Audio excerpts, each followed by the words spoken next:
Amén. Muy bien, pues vamos a entrar al tema de hoy. Vamos a entrar al tema de hoy. El título del tema de hoy es La bendición de nuestra casa espiritual. Versículo de memoria, un verso muy conocido y muy famoso y fácil de memorizar.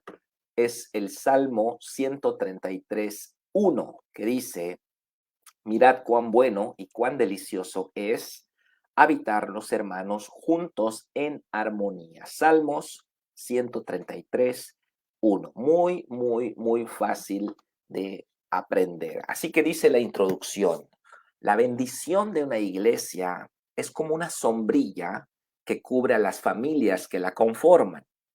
Asistir a una casa bendecida es recibir la bendición que Dios le da a esa casa. Llegar cada domingo, ser ministrados y llevar esa provisión a nuestra casa familiar. Incluso son bendecidas aquellas personas que ni siquiera son de la iglesia, pero al ser parte de nuestra casa, son beneficiadas con la provisión que llevamos. Y lo más probable es que más tarde se integren. Por eso es muy importante cuidar nuestra casa espiritual, porque la iglesia funge como un almacén de provisión que beneficia a todos los que nos congregamos debajo de su sombra. Bueno, es un tema muy hermoso, es una palabra tremenda, ¿no? Si nosotros agarramos esta palabra, vamos a poder beneficiarnos, como dice el Salmo 103, ¿verdad? No olvides ninguno de sus beneficios. Vamos a beneficiarnos de las ventajas que hay de pertenecer activamente a la iglesia local. Entonces, la introducción nos dice que la iglesia local es como una cobertura, es como un domo, como una sombrilla que va a dar bendición a todas las personas y a las familias que se congregan debajo de esa sombra.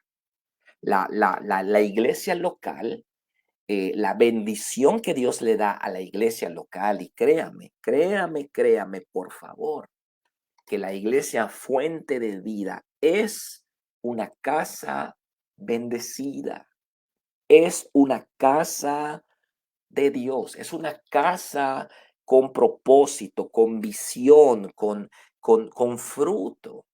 Solamente el ministerio de casa hogar es tremendo. Más de 45 adolescentes y niños. Tenemos cárcel de mujeres, cárcel de varones, anexos para drogadictos, eh, células, misiones. Es tremendo. La iglesia Fuente de Vida, me refiero a toda la organización, es una casa bendecida. Y aquellas personas que nos congreguemos en esa casa, vamos a recibir la bendición que Dios le da a esa casa. Cuando vamos los domingos, somos ministrados por esa bendición. Por eso es importantísimo no faltar los domingos. Es importantísimo que seamos gente de iglesia, que cuidemos nuestra casa, que cuidemos nuestra iglesia a nivel físico y a nivel espiritual. Y que cuando nosotros nos congregamos, quedamos impregnados de esa impartición y la llevamos a la casa. Entonces, la bendición de la casa espiritual va a afectar positivamente la casa familiar. Qué hermoso es ver vidas restauradas. Qué hermoso es ver jóvenes restaurados. Qué hermoso es ver matrimonios sanados, niños caminando en el camino de Dios. ¿Por qué? Porque hay una bendición. El simple hecho de pertenecer a una casa espiritual nos hace partícipes de esa unción, de esa impartición. Por eso es importante cuidar nuestra casa espiritual, hablando ya en términos locales, los que somos de Tella, cuidar nuestra casa en Tella, los que son de casa de oración, cuidar la iglesia casa de oración, los que son de Ágape en Ticul, cuidar Ágape, cuidar la iglesia en Tequil, cada quien cuidar. ¿Por qué? Porque bebemos de ese manadero de aguas. Bebemos de esas aguas, de esos pozos de aguas vivas. Bebemos nosotros, beben nuestros hijos, beben nuestros jóvenes, beben nuestros matrimonios y somos impartidos, somos bendecidos por estar en esa cobertura. Nunca se vaya de la iglesia, nunca se aparte, por muy injusto que crea que han sido con usted, hablaron mal de mí, me dijeron que yo no valgo nada, etcétera. Por muy injusto, aunque usted tenga la razón, aunque usted tal vez tenga la razón, no se aparte de esa fuente de provisión que Dios le ha dado, no solamente para usted. Es triste cuando una persona se va enojada, indignada, y yo me pregunto, ok, te enojaste, te indignaste, con algo de razón tal vez, o no tienes la razón, pero ¿y tus hijos qué? O sea, ¿y tus hijos y tus hijas? ¿Ahora qué va a pasar? O tú estás enojado, pero entonces eso es lo que más pena da. Así que tenemos que entender que la iglesia no es perfecta porque está usted y porque soy yo. Y si nos cambiamos de iglesia, bueno, ahí vamos a encontrar el mismo factor, humanos, seres humanos imperfectos, que hablan más de la cuenta, que no saludan, que tienen miradas, que tienen actitudes, que hacen comentarios. Eso está en todos lados. Pero, ¿qué es lo triste? Que perdamos la bendición que Dios nos está dando a través de nuestra casa espiritual. Y otra cosa que quiero comentar es que últimamente, bueno, me estoy refiriendo de tal vez una década para atrás, para adelante, para acá, yo he percibido en mucha gente, en algunas personas, no en muchos, pero sí en algunos, un espíritu antieclesiástico. No, no, no, no. Ellos dicen, yo no voy a la iglesia porque yo soy la iglesia. Entonces yo cuando estoy en mi casa, yo tengo a la iglesia, ¿no? Entonces, toda esa onda, ¿no? Esa onda completamente espiritifláutica, ¿no? De que yo no voy a la iglesia porque yo soy la iglesia y Jehová es mi pastor y lo creo en los pastores, el diezmo, piden el diezmo bueno, es gente que tiene un problema en su corazón porque no aceptan la autoridad, no les gustan los parámetros, no les gusta la obediencia, quieren hacer lo que quieren, cuando quieren, con quien quieren, y entonces arremeten en contra de la iglesia. Entonces ellos dicen, no, yo soy salvo porque estoy en Cristo, pero yo no creo en los pastores, yo no creo en las iglesias, yo soy un hippie cristiano. ¿No? Ese movimiento, ese espíritu, no es un movimiento, es algo que a veces se percibe es un espíritu anti-eclesiástico. ¿Qué está haciendo? Sacando a las personas del lugar donde Dios les ha puesto y privándolas de recibir esa impartición espiritual que Dios le da a su pueblo. Dios designó un lugar donde esperemos su regreso. Y ese lugar que Dios designó, nos guste o no, se llama iglesia local. Perfecta o imperfecta, es el lugar que Dios designó para nosotros esperar el regreso de Jesús. Entonces, no podemos borrar la iglesia del mapa y ser solamente evangelistas y andar por las calles evangelizando. Eso por supuesto que es bueno. Pero no podemos borrar la institución, lo que Dios estableció. Vemos en las cartas de Pablo, en las cartas en el Nuevo Testamento, el establecimiento de una organización humana con parámetros tal vez humanos, algunos de ellos, pero una organización a la cual el apóstol Pablo en 1 Corintios 3:15 le califica de tres maneras: casa de Dios, iglesia del Dios viviente, columna y baluarte de la verdad. No podemos borrar esto, lo siento. La iglesia local, según el apóstol Pablo, Muchos hoy no quieren nada con la iglesia local, pero según el apóstol Pablo, la iglesia local es la casa de Dios, iglesia del Dios viviente, columna y baluarte de la verdad. Y es cierto, habrá malas iglesias, habrá malos líderes, habrá pastores que no tienen motivaciones correctas, sí, y habrá razones también justificadas para salirse de una iglesia. Por supuesto que las hay. Cuando, cuando una iglesia está predicando una doctrina errada, usted debe salir de esa iglesia, ¿ok? O cuando el liderazgo está manifestando un pecado abiertamente, un escándalo de pecado, usted debe salir de esa iglesia. Pero si la iglesia no predica una falsa doctrina, ni hay pecado en el liderazgo principal, aunque la iglesia sea imperfecta, hay que permanecer, hay que aprender a obedecer, a servir, a trabajar en equipo, a tener parámetros y disciplinas y entender que el mundo es un mundo de reglas. Y no podemos tener reglas en el mundo y en la iglesia Hakuna Matata. Entonces decían, como tú pones reglas en tu iglesia, entonces tú eres de la ley. Tú eres del antiguo pacto. ¿Por qué? Porque tú pones reglas para el noviazgo. ¿Y dónde están esas reglas en la Biblia? Dicen ellos. Entonces, como tú pones reglas para el noviazgo, entonces tú eres legalista, tú eres de la ley. Sí, pero ellos no ponen reglas. Están fornicando sus jóvenes. Entonces, podemos ver que es completamente bíblico. Pablo le dijo a Timoteo, que Pablo le puso reglas a Timoteo para las viudas, para las jóvenes, para las ancianas, para los ricos, para los esclavos. Les puso parámetros. Y bueno, son parámetros, esos son, contextualmente son parámetros para esa época, porque hoy no tenemos esclavos, pero nosotros también buscando el orden y que la gente pueda caminar en ese orden, por supuesto que sí, lo vamos a hacer y lo vamos a hacer muchas veces, vamos a poner parámetros.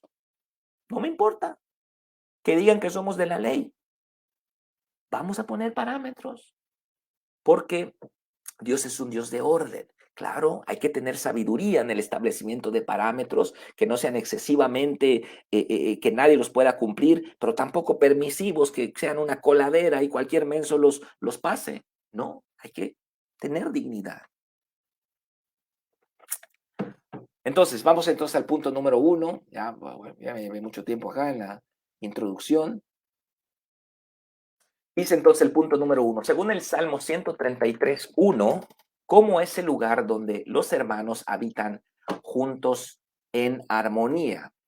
Mirad cuán bueno y cuán delicioso es habitar los hermanos juntos en armonía. Entonces, acá estamos viendo este cuán bueno es una expresión superlativa, es una expresión que dice, wow, es demasiado. Entonces, podríamos poner, a ver, perdón. Mm, Podríamos poner, ¿dónde estoy? Acá, ok. Podríamos poner, ¿cuál es el lugar? ¿Cómo es el lugar donde los hermanos habitan juntos en armonía? Es muy bueno y es delicioso. Esa sería la respuesta según el Salmo 133:1. Es muy bueno y es delicioso. El mismo Salmo 133, el verso 2 y el 3, algunos que quieran adelantarse, ahora voy a pedir las respuestas del punto 2 y del punto 3 para que nos vayamos preparando. Entonces dice el texto debajo del punto número 1, la iglesia no es un conglomerado de personas que se reúnen sin tener relación entre sí. La iglesia es un organismo vivo donde todos servimos y convivimos en unidad y armonía. Y esa es la unidad que hace descender la presencia de Dios sobre todos. Por lo tanto, es importante que todos contribuyamos para cuidar y mantener esa unidad. Y eso es lo que queremos en el Congreso, que haya esa unidad. Antes, cuando íbamos a la iglesia tradicional mexicana, pues era como ir al cine, ¿verdad? Cuando usted va al cine se sienta, no conoce al de al lado, no conoce al del otro lado, no conoce al de frente de la fila de frente, no conoce a los que están atrás, no sabe quiénes son, no hay interacción con ellos, todos estamos mirando a la pantalla, cada uno está en lo suyo, unos con palomitas, otros con bebidas, y no hay ninguna interacción. Bueno, hoy mucha gente va a la iglesia como quien va al cine. Ya tenemos este individualismo metido en el ADN, esta cultura aislacionista, más con los dispositivos. Entonces ya nadie quiere lo interrelacional, ya no quiere nadie quiere lo social. Todo es yo, mi mundo, mi mundo, mi mundo y solamente mi mundo. Entonces mucha gente va a la iglesia como quien va al cine. Entonces yo recuerdo cuando yo iba a la iglesia católica, yo era un joven, un adolescente joven, entonces yo me sentaba, yo no sabía quién era la persona de al lado, no sabía quién eran los de acá, los de allá, los de adelante, los de atrás, no sabía nada. Yo solo llegaba, escuchaba, no entendía nada y me paraba y me iba y no había ningún sentido de comunidad. ¿Ok? Ahora en Cristo dice la Biblia que somos el cuerpo de Cristo, somos un organismo vivo en el cual cada uno de nosotros funge como un miembro que tiene funciones. Entonces, en la iglesia nosotros servimos, en la iglesia nosotros proveemos de nuestros dones para enriquecer al cuerpo y entonces nos volvemos un organismo vivo, una unidad funcional. Entonces la Biblia dice, mirad cuán bueno y cuán delicioso es habitar los hermanos juntos en armonía. Y saben ustedes, hermanos, que esta unidad y esta armonía es una poderosísima herramienta de evangelismo. El mundo está cansado de lo falso. Sí, tienen tecnología, tienen grandes cosas, grandes auditorios, pero todo es falso. La amistad es falsa, el romanticismo es falso,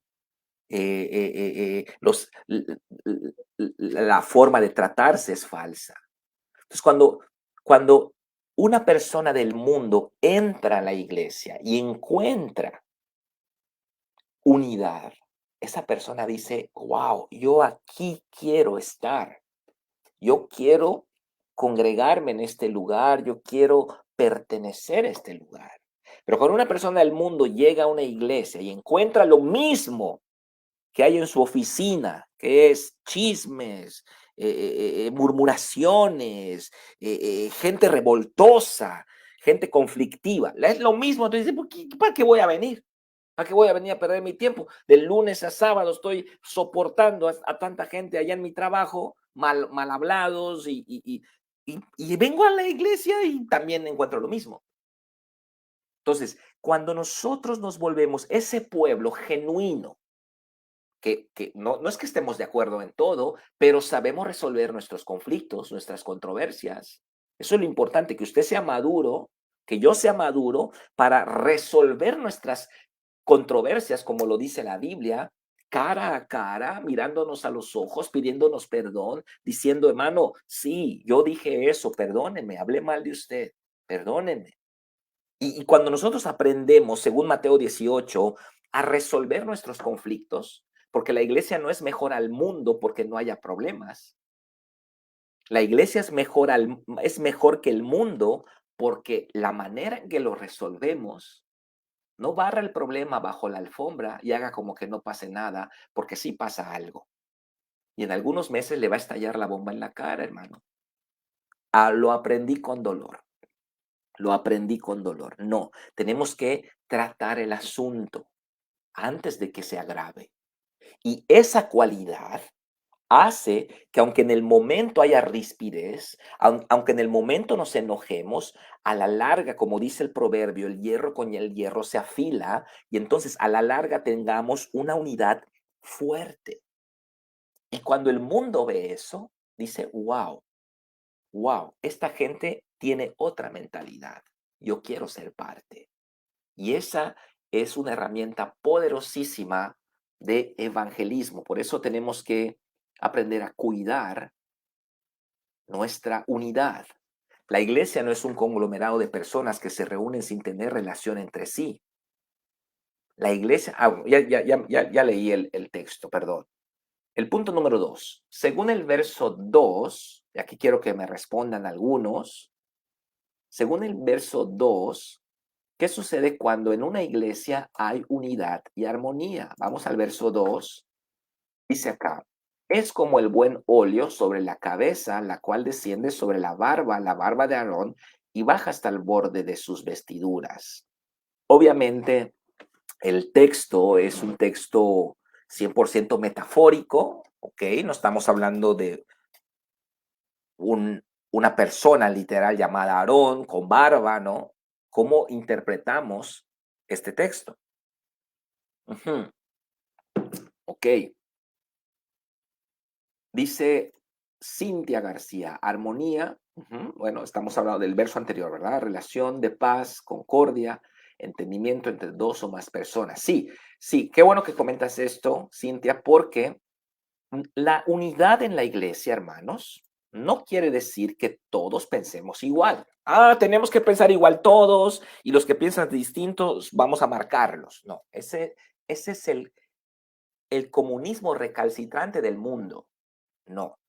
¿Qué es la unidad?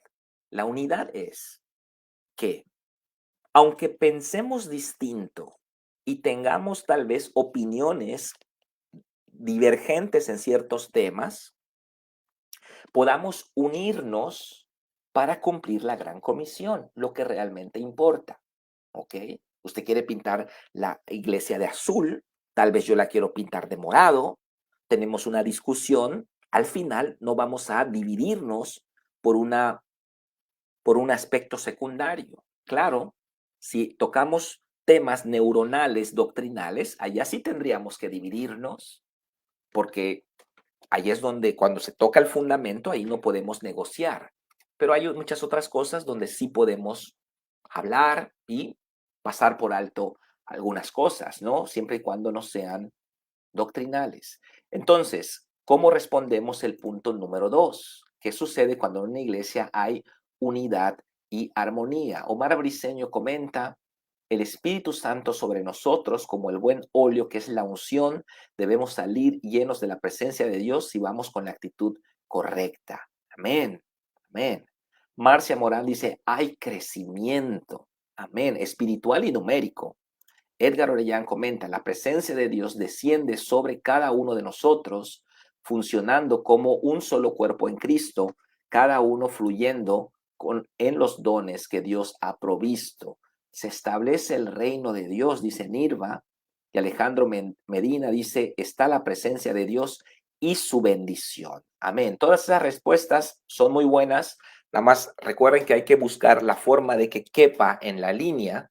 ¿Qué sucede cuando en una iglesia hay unidad y armonía? Podemos resumir diciendo, desciende la presencia de Dios. Desciende la presencia de Dios. La barba de Aarón es el liderazgo de la iglesia, ¿verdad? El borde de las vestiduras son los creyentes más recientes, los nuevitos, los que acaban de llegar, los últimos que llegaron. El buen óleo es la presencia de Dios. La bendición de Dios es como un manto. Hablábamos de un paraguas, de una sombrilla en la introducción. La bendición de Dios es como un manto que cubre a todos, desde el liderazgo más antiguo hasta la última persona en convertirse. Por ejemplo, aquí está presente la pastora Rebeca.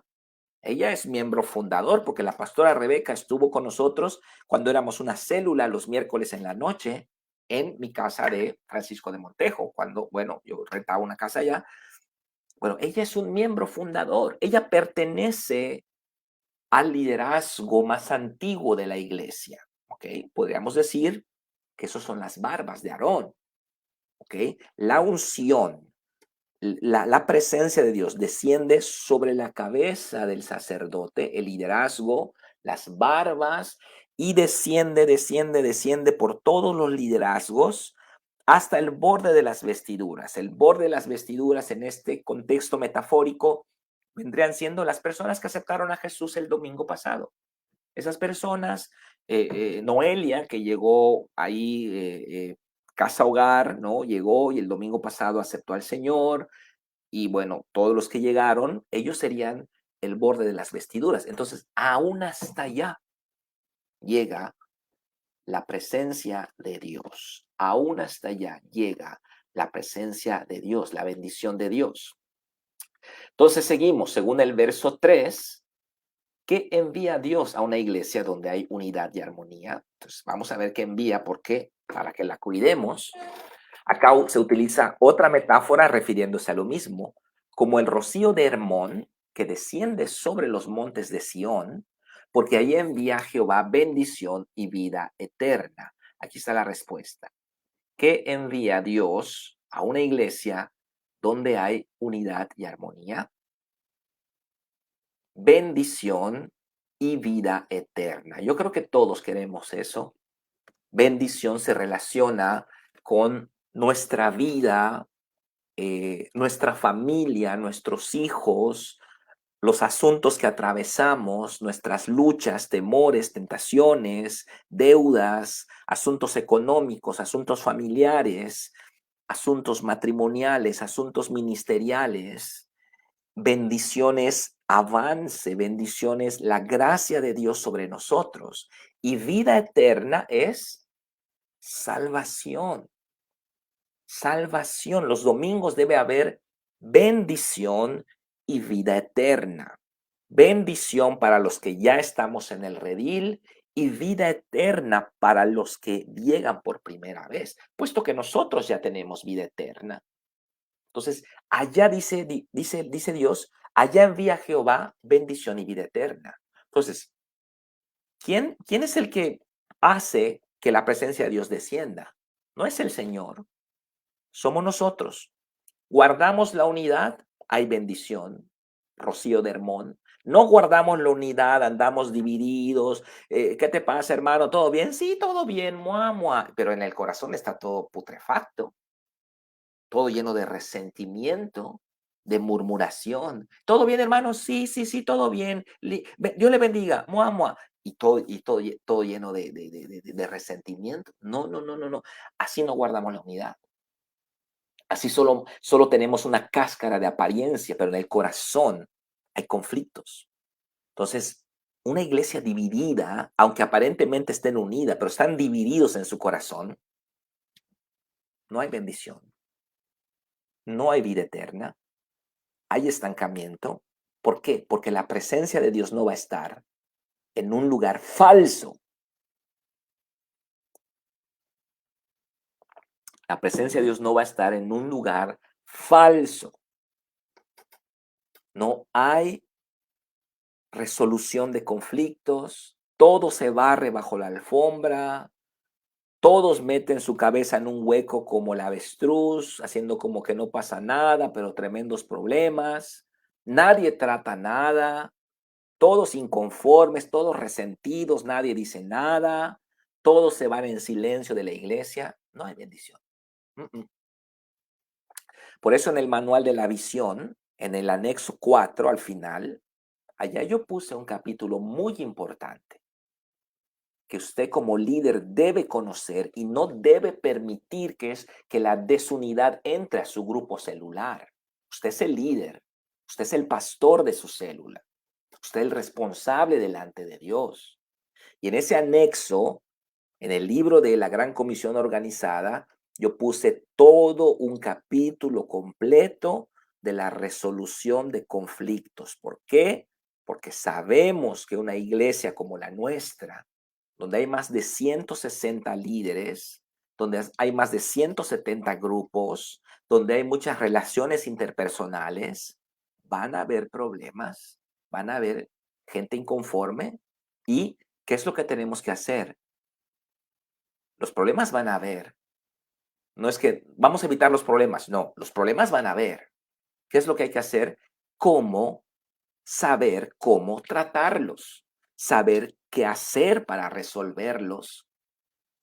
Pero esa práctica yucateca de barrer el problema y ponerlo bajo la alfombra y sonreír como que nada pasa, eso es un cáncer que corroe la unidad de la iglesia y el Espíritu Santo no va a estar allá.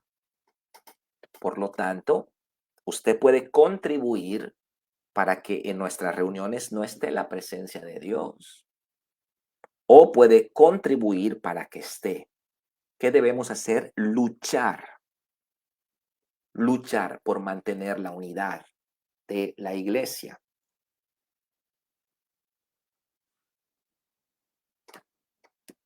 El rocío de Hermón es la presencia de Dios sobre los montes de Sión, es decir, sobre la congregación. Cuando nos reunimos, recibimos este rocío y nosotros y nuestros hijos quedamos impregnados de él y a donde vayamos llevamos bendición y vida eterna. Amén. Vamos a responder el punto 4 y el 5 de una misma forma, así que si tienen respuestas, pónganlos acá, pónganlas en los comentarios. Dice el punto 4, dado lo anterior, ¿piensa que es importante cuidar física y espiritualmente su iglesia local? Yo creo que la respuesta es obvia. La respuesta es sí. Sí es importante cuidar física y espiritualmente nuestra iglesia local. El pastor lo va a hacer porque el pastor es su trabajo. Sí, sí, es trabajo del pastor, pero no solo del pastor.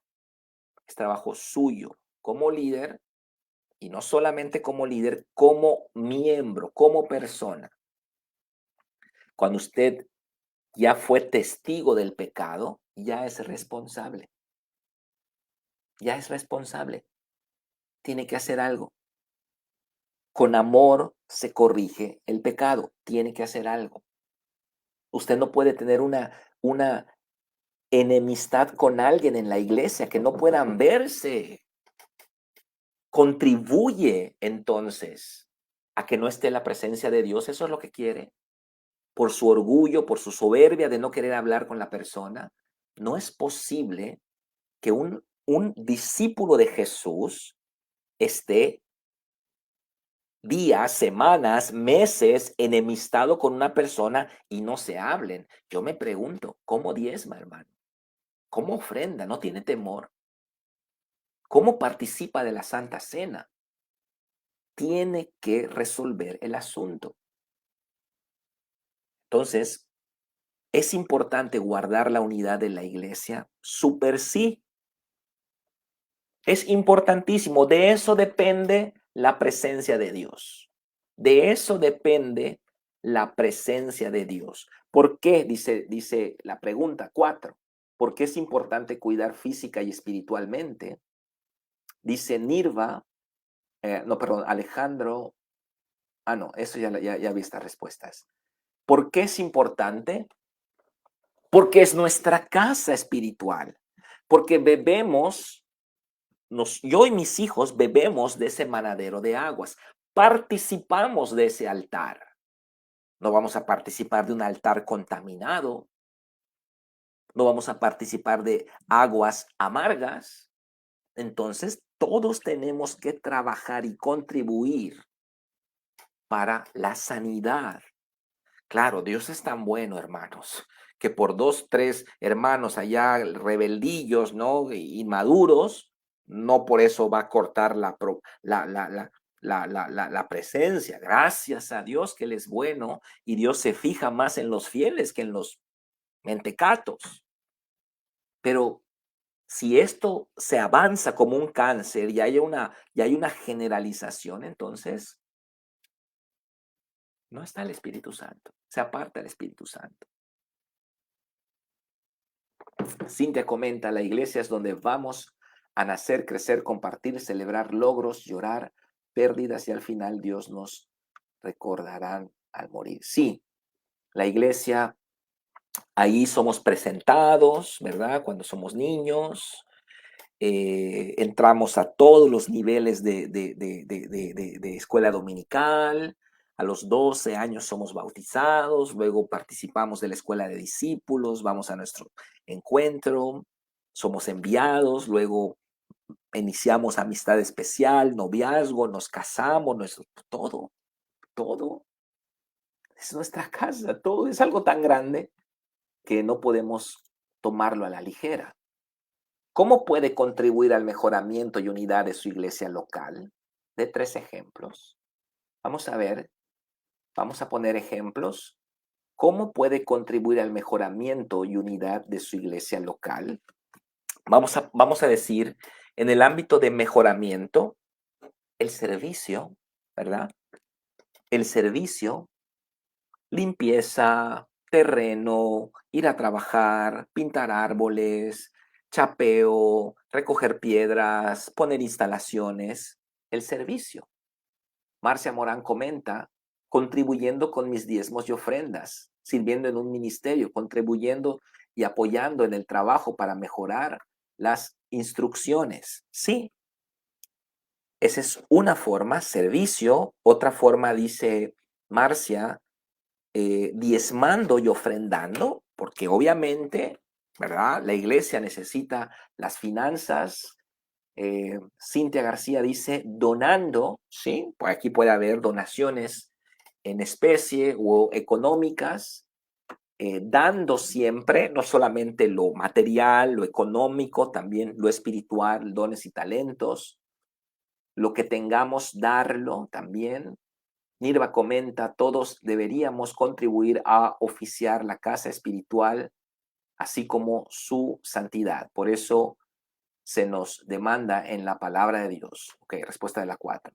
Ok, sirviendo en amor, dice Alicia Pérez Villegas, en lo que nos toque hacer, sí, con mi actitud y disposición de servicio. Y sí, todo está bien. Podemos agregar también oración, orando por nuestra iglesia, manteniendo la unidad. Ese que quiero que lo remarquemos, manteniendo la unidad. Esto tiene que ver con resolver conflictos entre nosotros. Vero Estrella, poner nuestros talentos en lo que se ofrezca, exactamente. Talentos humanos, talentos artísticos, talentos administrativos.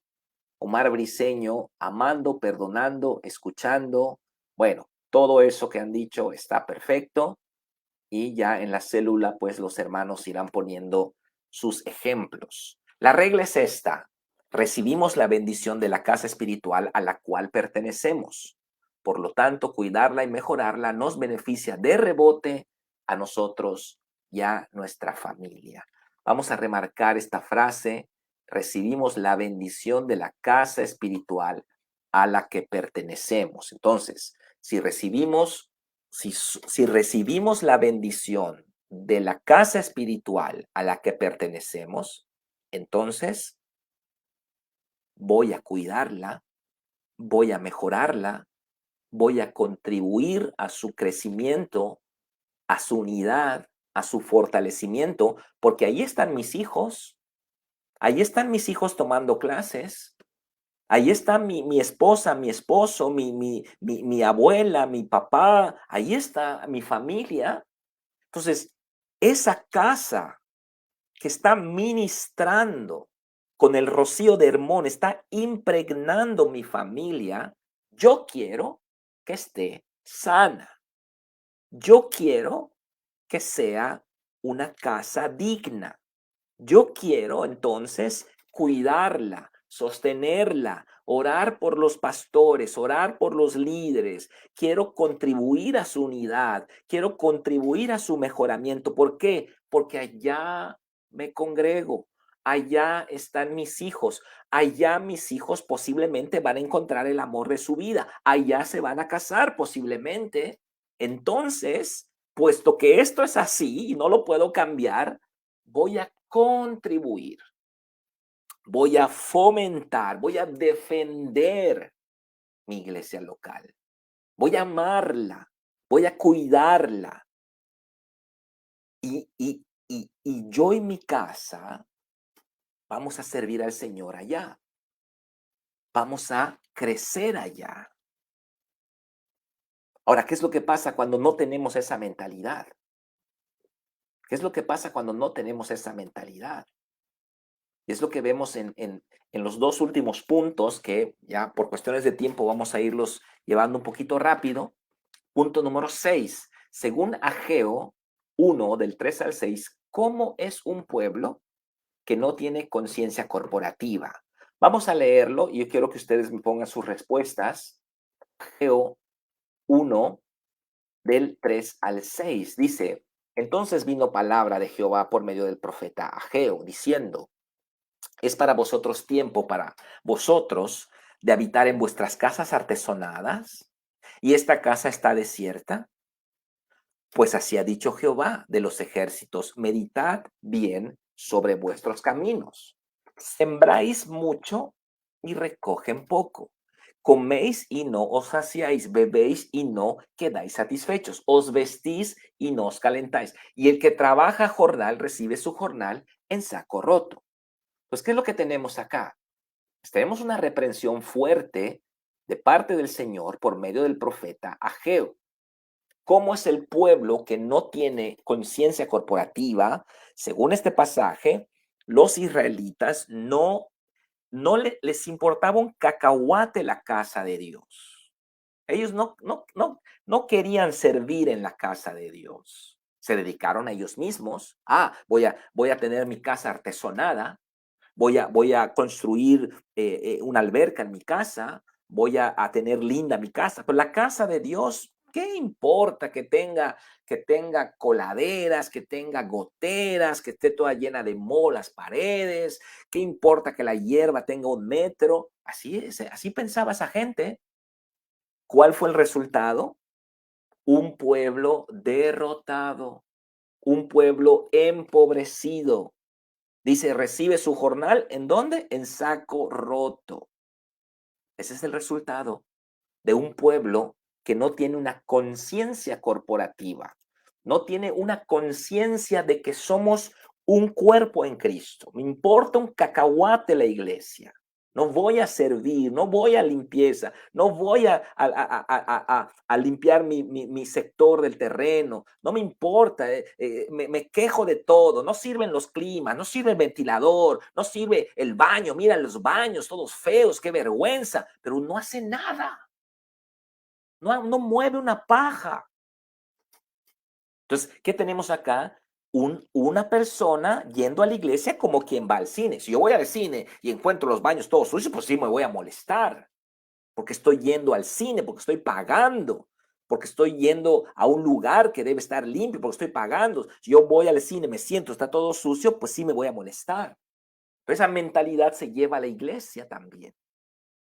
Entonces nosotros tenemos que aprender que en la iglesia no hay una empresa de limpieza, no está Servilimpia, no está Servipuebla, no está ninguno de esos, sino que somos nosotros los hijos. Entonces, ¿cuál es el problema? No hay una conciencia corporativa. ¿Y qué dice la palabra? Por eso están empobrecidos. Eso es lo que dice. Eso es lo que dice el versículo. Siembran mucho, recogen poco.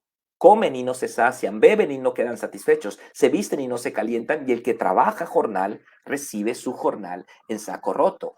Eso es lo que pasa cuando no hay una conciencia corporativa, cuando no hay una conciencia de que tengo dos casas, mi casa familiar y mi casa espiritual, y solo me enfoco en lo mío, lo mío, lo mío, lo mío, lo mío, y lo de Dios, ahí que se arregle el pastor como vea, hay que lo solucione el pastor. Entonces, ¿cuál es el resultado? Empobrecimiento. No creo que usted quiera eso. Empobrecimiento, escasez, jornal en saco roto. Ahí viene su aguinaldo, boom, saco roto. Recibe su aguinaldo, se desviela su coche, ya, ni lo va a disfrutar. ¿Por qué? Hay un saco roto. Hay un saco roto. ¿Por qué? Porque no hay una conciencia corporativa. Por eso dice acá el texto, la conciencia corporativa es el entendimiento de que no somos islas, ¿ok? Sino que en Cristo estamos unidos a un cuerpo que nos integra y nos une. No es tener esta conciencia, perdón, no tener esta conciencia nos conduce al aislacionismo que a su vez, como dice Ageo, nos conducirá a la pobreza y escasez. Y no es eso lo que predica y enseña el mundo actual, el aislacionismo. Somos islas. No me importa el que está a mi izquierda, no me importa el que está a tu derecha. Hermanos, levántese, salude a 5. Ay, otra vez el pastor me dice que yo abrace a otras. ¿Por qué? Aislacionista. No hay conciencia corporativa.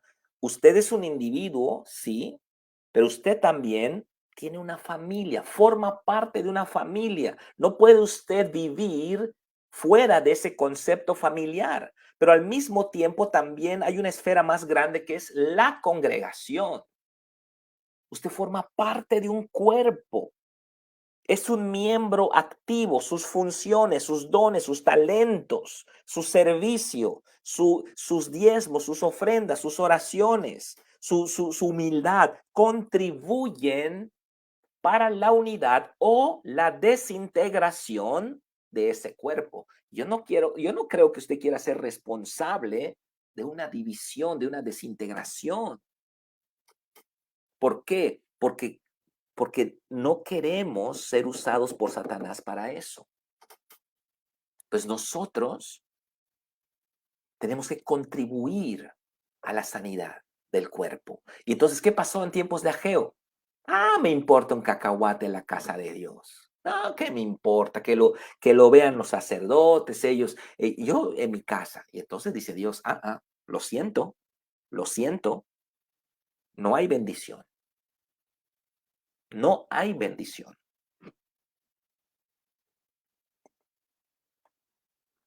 Es fuerte esto, hermanos.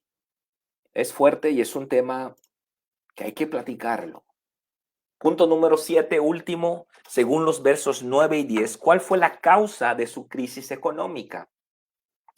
Versos 9 y 10 dice, buscan mucho y hallan poco, y se encierran en casa, y yo lo disiparé en un soplo.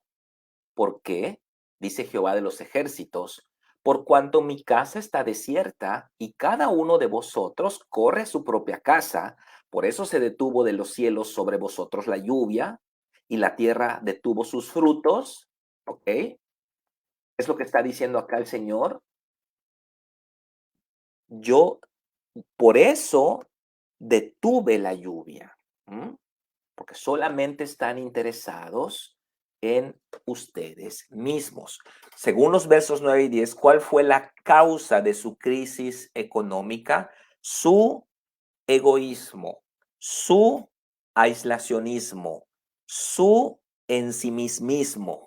No sé cómo decirle, pero esa fue la causa. Egoísmo, dice la doctora Cintia. Sí, sí, no, no, tampoco vamos a abandonar nuestra casa y ahora vamos a estar todo el día en la iglesia trabajando. No, tampoco. Tenemos una esfera familiar y tenemos una esfera congregacional. Yo lo dije ayer en la congregación, en mi iglesia. Yo dije, bueno, yo los sábados trabajo temprano en mi casa, haciendo labores de limpieza en el patio, la basura, el perro, etcétera. Luego me voy a la iglesia, trabajo en la iglesia y de regreso, cuando ya cae el sol, pues también trabajo en mi casa. Entonces tenemos las dos esferas. O sea, ¿qué error cometieron ellos? No se interesaron en la casa de Dios. Solo estaban trabajando en sus casas artesonadas. Nosotros tenemos que trabajar en nuestra casa, claro que sí, es parte de nuestra mayordomía, pero trabajar, embellecer, mejorar, servir, mantener la unidad de la casa de Dios, de la casa de Dios. ¿Cuál fue la causa de su crisis económica? Su actitud aislacionista. Si no nos ocupamos de la casa de Dios, Él tampoco se ocupará de la nuestra. A los israelitas no les importó su casa espiritual. Argumentaron que no tenían tiempo y corrían cada uno a su casa y se encerraban en su mundo insular. Paradójicamente, eso fue lo que los condujo a la escasez. El trabajar solo para ellos les resultó contraproducente, porque no entendieron que su bendición provenía precisamente de lo que ellos no dieron importancia. su casa espiritual. Wow, wow, qué tremendo. No tengo tiempo para la iglesia, no tengo tiempo para ir a servir, no tengo tiempo para ir a rastrillar. ¿Qué es eso de que me ponen en la lista de limpieza? No tengo tiempo. Ellos así pensaban. Paradójicamente, lo que a ellos no les daba tiempo para atender era precisamente la fuente que Dios les daba para prosperar. Eso es lo que pasó. Y entonces vinieron a escasez.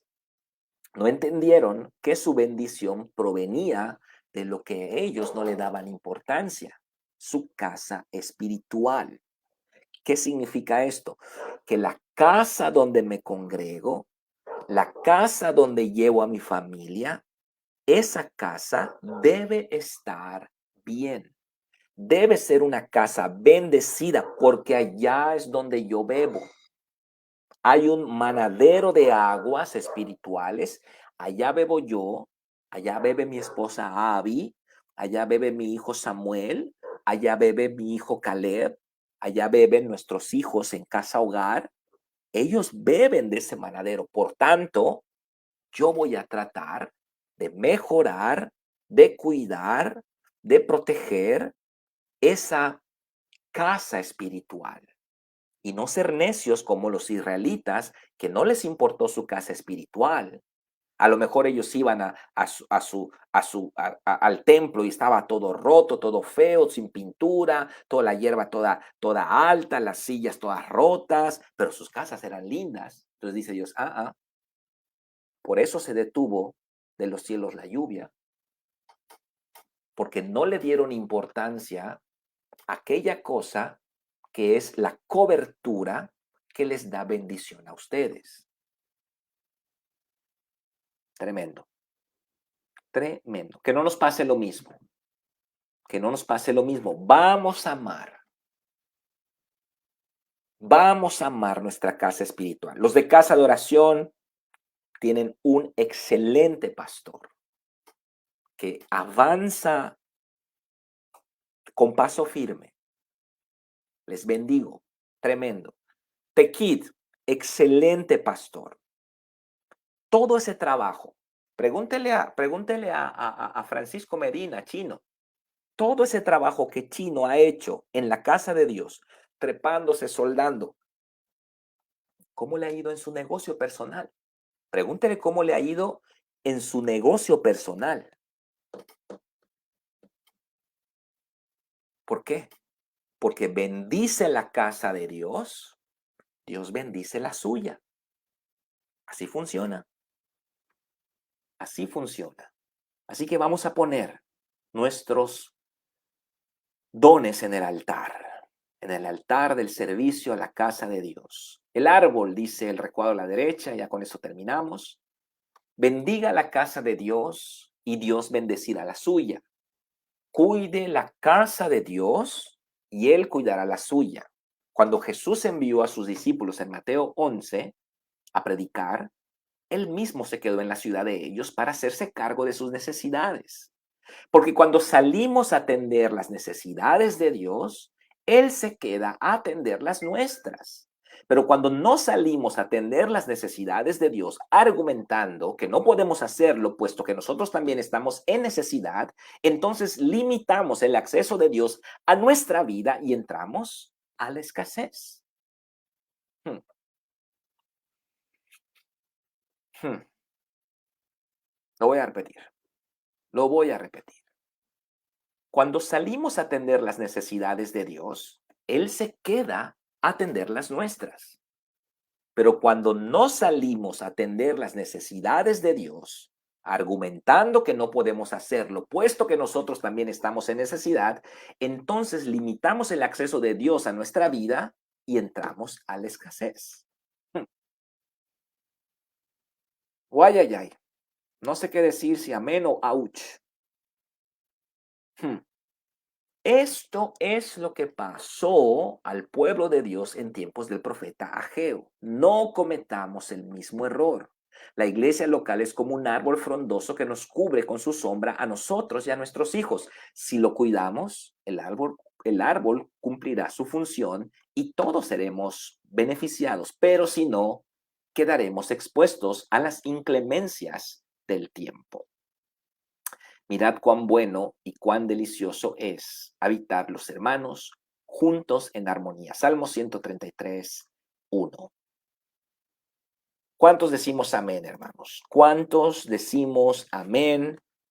¿Cuántos vamos a trabajar en la casa de Dios?